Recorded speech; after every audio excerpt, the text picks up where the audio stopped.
किसी वस्तु में जो स्थितिज ऊर्जा होता है वह उसकी स्थिति, विकृति या अभिविन्यास के कारण जो ऊर्जा संचित होती है उसे उसकी स्थितिज ऊर्जा कहते हैं। किसी वस्तु में उसकी स्थिति, विकृति अथवा अभिविन्यास के कारण जो ऊर्जा होती है या कार्य करने की जो क्षमता होती है उसे उस वस्तु की स्थितिज ऊर्जा कहते हैं।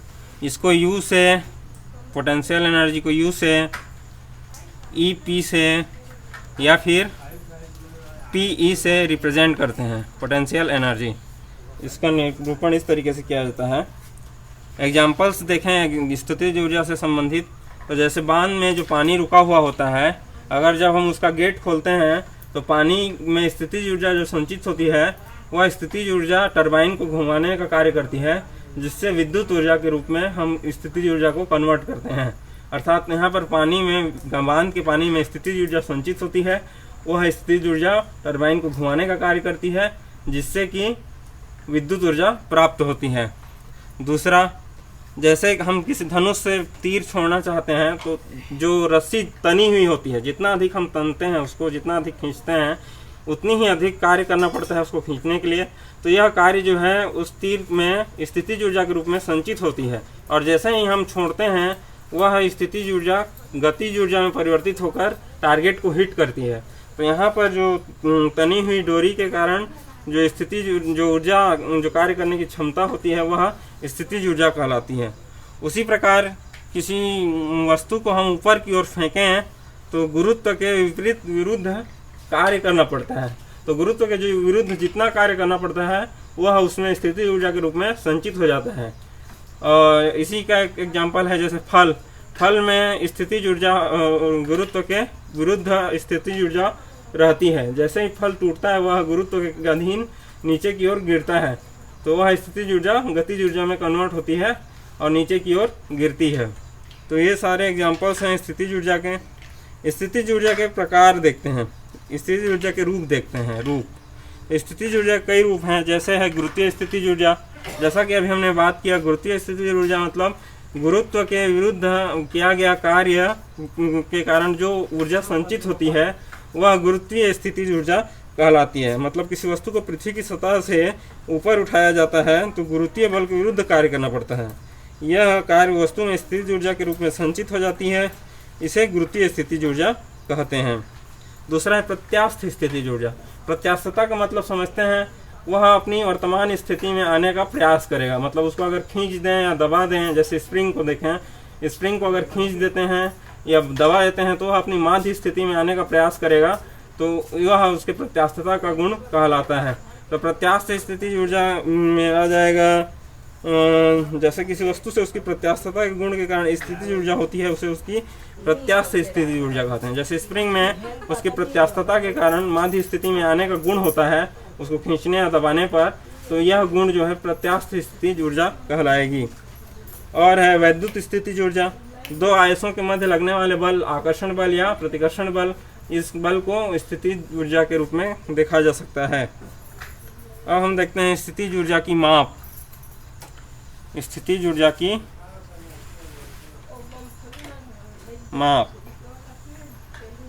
माप कैसे करेंगे?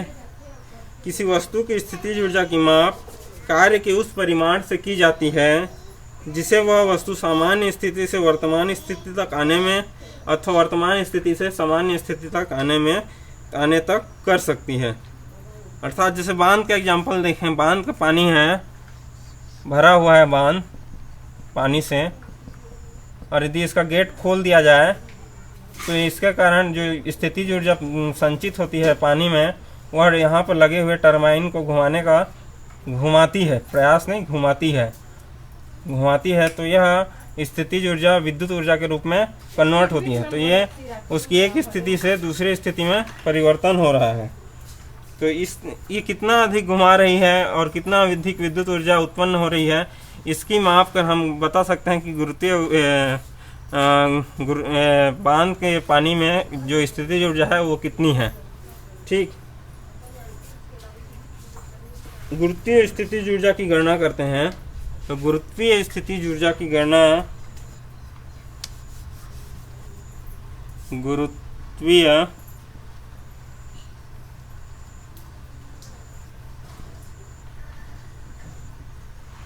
स्थितिज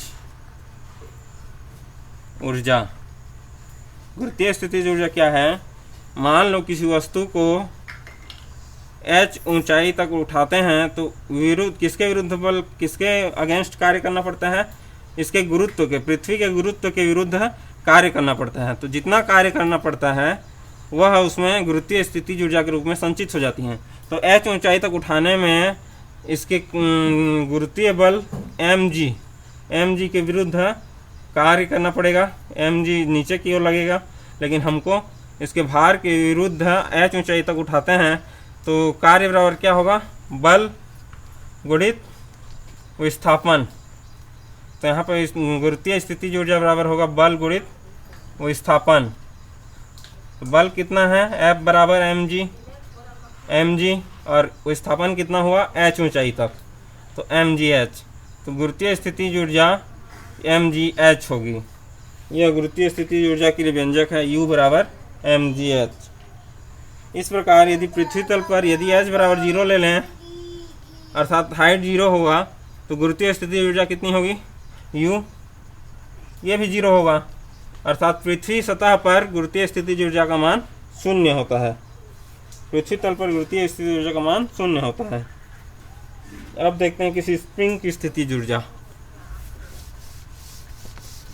किसी स्प्रिंग की स्थितिज ऊर्जा। किसी स्प्रिंग को दबाने या खींचने में किया गया कार्य उसमें स्थितिज ऊर्जा के रूप में संचित हो जाता है। जैसे कोई स्प्रिंग है, ये दृढ़ आधार है,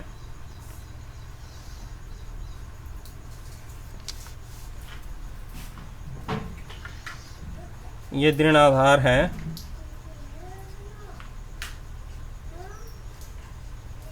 इस पर स्प्रिंग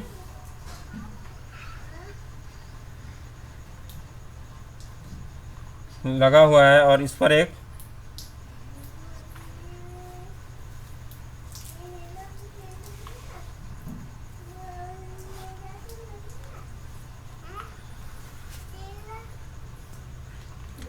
m द्रव्यमान का ब्लॉक जुड़ा हुआ है स्प्रिंग पर और ये माध्य स्थिति में है अर्थात x बराबर 0 माध्य स्थिति है, इसमें कोई डिस्प्लेसमेंट नहीं है। इसी स्प्रिंग को अगर हम खींच दें, थोड़ा सा खींच दें तो ये माध्य स्थिति से विचलित हो जाती है और ये जो बॉक्स रखा हुआ है यह क्षैतिज तल पर गति कर सकता है। और यह क्षैतिज तल कैसा है? घर्षण रहित है, वह चिकना है। क्षैतिज तल पर घर्षण रहित और चिकना है, उस पर यह बॉक्स गति कर सकता है। तो ये है x बराबर 0 साम्य स्थिति। अब यदि स्प्रिंग को थोड़ा खींच दें तो x बराबर 0 ना हो करके x बराबर x0 ले लेते हैं। ये जो डिस्टेंस है यहाँ से यहाँ तक खींच दिया गया तो ये हो गया x0 खींच दिया गया।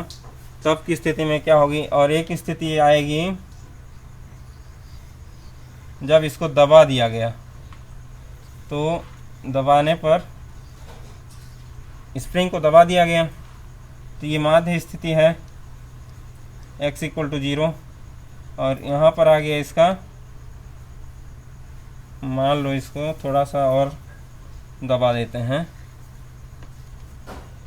ये यहाँ है तो माध्य स्थिति है x = 0 ये, और इसको दबाने पर ये आ गया है x = -x0, x = -x0। तीनों कंडीशन है। तो किसी वस्तु की सामान्य स्थिति से अलग स्थिति करने पर उसके अलग स्थिति में ले जाने के लिए जो कार्य करना पड़ता है वह उस वस्तु में स्थितिज ऊर्जा के रूप में संचित होता है। तो यहाँ पर ध्यान दें, पहले जब स्प्रिंग को खींच देते हैं तो x0 विस्थापन करता है, तो इतना फोर्स लगाते हैं, मतलब अपने हाथ से बल लगाते हैं तो x0 विस्थापित होता है। लेकिन यह क्या करना चाहेगा? इस पर एक प्रत्यानयन बल कार्य करेगा जो वस्तु को उसके साम्य स्थिति में ले जाने का प्रयास करेगा। तो इसकी डायरेक्शन खींचने के विरुद्ध होगी, तो इस डायरेक्शन में प्रत्यानयन बल कार्य करेगा। वहीं जब हम किसी स्प्रिंग को दबा देते हैं तो दबाने पर वह फैलने का प्रयास करेगा तो इस पर भी प्रत्यानयन बल कार्य करेगा, लेकिन इस वक्त इसके दिशा पहले के विरुद्ध होगी, अर्थात साम्य स्थिति की ओर ही होगी। लेकिन यहाँ दबा रहे हैं तो वह फैलना चाहेगी। तो हुक के नियम के अनुसार हुक ने एक नियम दिया कि जो प्रत्यानयन बल है यह विस्थापन के अनुक्रमानुपाती होता है, अर्थात F is proportional to x। यहाँ पर जितना अधिक विस्थापन होगा उतना ही अधिक प्रत्यानयन बल कार्य करेगा। जितना अधिक खींचेंगे उतना ही तेजी से वह साम्य स्थिति की ओर आना चाहेगा, उतना ही तीव्र रूप से बल लगेगा। जितना अधिक दबाएंगे उतना ही तीव्र रूप से बल लगेगा साम्य स्थिति की ओर आने के लिए। तो F is proportional to x और F equal to minus kx। F is proportional to x, F equal to minus kx। यहाँ पर k क्या है? बल नियतांक या स्प्रिंग नियतांक, स्प्रिंग नियतांक। और ऋण चिन्ह किसको डिनोट करता है? इसको बल नियतांक भी कहते हैं, बल नियतांक। ऋण चिन्ह इस बात को डिनोट करता है कि F की डायरेक्शन अगर इस तरफ है तो x की डायरेक्शन इस तरफ है, अर्थात विस्थापन और बल एक दूसरे के विपरीत दिशा में है। तो F equal to minus kx। तो इसके कारण जितना कार्य करना पड़ेगा वह इसकी स्थितिज ऊर्जा कहलाएगी। तो कार्य कैसे निकालें? माना कि बहुत ही बल लगाने पर, बहुत कम बल लगाने पर इसमें अल्प विस्थापन dx हो। मतलब जैसे मैं एक और स्प्रिंग के फिगर बना दूं यहाँ,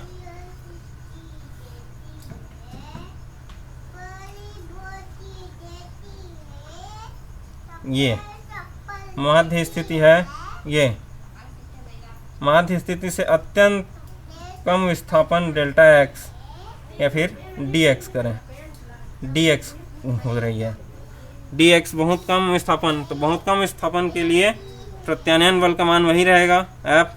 तो इसके द्वारा किया गया कार्य कितना हो जाएगा? dw बराबर F डॉट dx, dw बराबर F डॉट dx होगा। और यदि F बराबर kx ले लें, ऋण चिन्ह को ना लें, सिर्फ F बराबर kx ले लें, तो dw बराबर होगा kx dx। और विस्थापन कहाँ से कहाँ हो रहा है? पूरा विस्थापन की बात करें तो x इक्वल टू 0 से x इक्वल टू x तक, अर्थात 0 से x विस्थापन हो रहा है। टोटल देखें तो x इक्वल टू 0 से x इक्वल टू 0 से x इक्वल टू x तक अगर विस्थापन हो रहा है तो उसके द्वारा किया गया कार्य कितना होगा? स्प्रिंग के द्वारा किया गया कार्य। तो w बराबर इंटीग्रेशन dw बराबर इंटीग्रेशन kx dx, कहाँ से कहाँ तक? 0 से x तक। तो सूचित करता है w बराबर k कांस्टेंट है तो बाहर आ जाएगा, और ये बचेगा x स्क्वायर बटे 2, कहाँ से कहाँ तक? 0 से x। तो इसको हल करेंगे तो आ जाएगा 1/2, अपर लिमिट रखेंगे तो x स्क्वायर बटे 2 तो बाहर निकाल चुके हैं, तो 1/2, और ये k का k रहेगा kx स्क्वायर, 1/2 kx स्क्वायर। तो यही स्प्रिंग में स्थितिज ऊर्जा के रूप में संचित रहती है, 1/2 kx स्क्वायर। यही स्प्रिंग में स्थितिज ऊर्जा के रूप में संचित रहती है। यहाँ पर हम कुछ और डिस्कस करना थोड़ा छूट गया था। F बराबर kx है, माइनस kx है, तो इसका क्या होगा? बल नियतांक का मात्रक क्या होगा? बल नियतांक का मात्रक होगा k बराबर क्या आएगा? माइनस k बराबर, ये k बराबर F बटे x। तो बल नियतांक का मात्रक होगा न्यूटन प्रति मीटर, न्यूटन प्रति मीटर होगा, ठीक।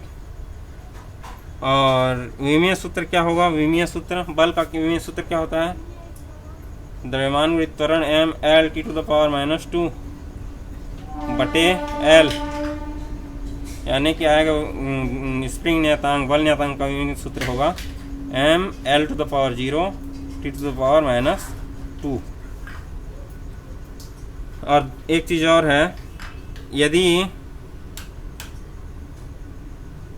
F का मान अधिक लगाना पड़ेगा, मतलब यदि किसी स्प्रिंग में एकांक वृद्धि करने के लिए अधिक बल लगाना पड़ेगा, मतलब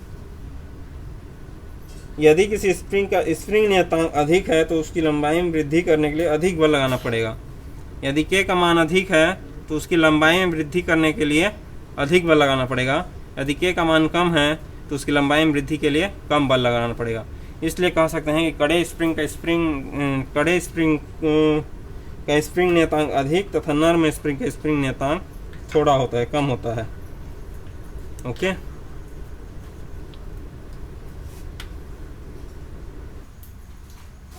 चूंकि F बराबर -kx, तो F और x के बीच जो ग्राफ बनेगा वह एक सरल रेखा होगी।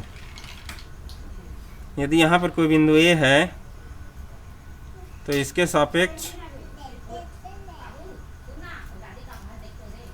ये डिस्प्लेसमेंट विस्थापन को दर्शाता है। यदि ये x डिस्प्लेसमेंट है तो ये कितना होगा, इसके सापेक्ष ये बल है, बल F, और ये x विस्थापन है, तो इसके सापेक्ष बल कितना लगेगा,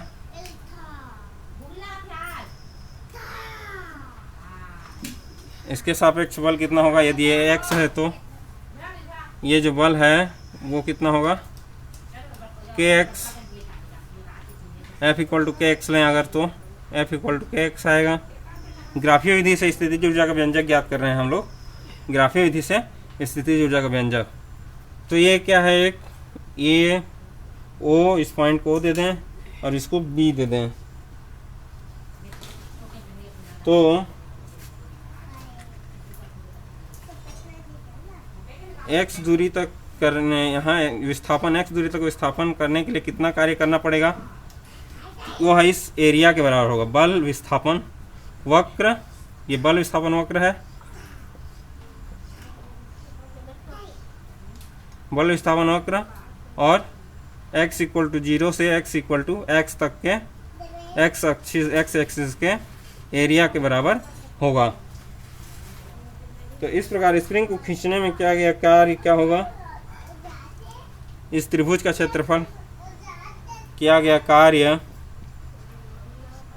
बराबर त्रिभुज ABO का क्षेत्रफल, और त्रिभुज ABO का क्षेत्रफल क्या है, 1/2 क्या है, समकोण त्रिभुज बन रहा है, समकोण त्रिभुज। तो समकोण त्रिभुज का क्षेत्रफल होता है 1/2 गुणित आधार गुणित ऊंचाई AOB गुणित AB बराबर 1/2। OB कितना है x और AB कितना है kx, तो लिख सकते हैं 1/2 kx स्क्वायर।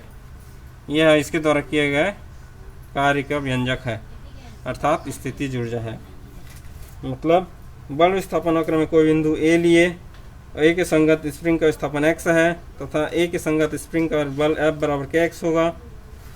स्प्रिंग को x दूरी तक खींचने में किया गया कार्य बल विस्थापन वक्र में x बराबर 0 से x बराबर x के बीच घिरे क्षेत्रफल के बराबर होगा। इस प्रकार स्प्रिंग को खींचने में किया गया कार्य बराबर त्रिभुज ABO का क्षेत्रफल, और ये समकोण त्रिभुज है इसलिए 1/2 गुणित आधार गुणित ऊंचाई 1/2 गुणित x गुणित kx, और फाइनली पोटेंशियल एनर्जी आ गया 1/2 kx स्क्वायर। तो स्प्रिंग में जो स्थिर संचित ऊर्जा है वह स्थितिज ऊर्जा है। ओके, तो इस प्रकार किसी स्प्रिंग में संचित ऊर्जा अर्थात स्थितिज ऊर्जा का व्यंजक ज्ञात कर सकते हैं ग्राफीय विधि के द्वारा। थैंक यू, आज के लिए इतना ही, धन्यवाद।